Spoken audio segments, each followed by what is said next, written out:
আর একটা প্রশ্ন হলো, অমুসলিমদের উৎসব বা মেলাতে অংশগ্রহণ করতে পারা যায় কি না? ভাই, আমরা হচ্ছে মুসলমান, আমাদের হচ্ছে তৌহিদ, আর অমুসলমানদের হচ্ছে শিরিক। একেবারে 180 ডিগ্রি অন্যরকম, অন্ধকার আর আলোর মতো। সুতরাং তারা আমাদের উৎসবে আসবে না, আমরা তাদের উৎসবে যাব না, এটাই হচ্ছে নিয়ম।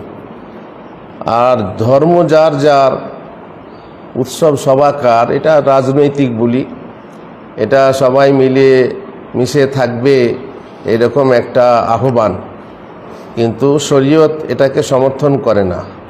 শরীয়তের নীতি হচ্ছে ধর্ম যার যার, উৎসব তার তার।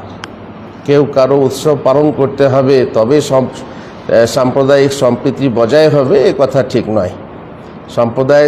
সাম্প্রদায়িক সম্প্রীতি এমনি বজায় থাকবে যদিও কেউ কারো উৎসবে না যায়।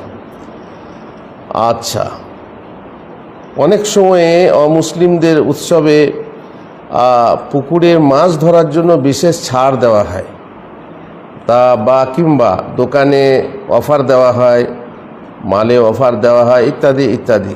তো সেই সবগুলো গ্রহণ করাও মুসলমানদের জন্য জায়েজ নয়, যেহেতু তাতে ওই শিরকে একরকম সহযোগিতা হয়, অংশগ্রহণ হয়।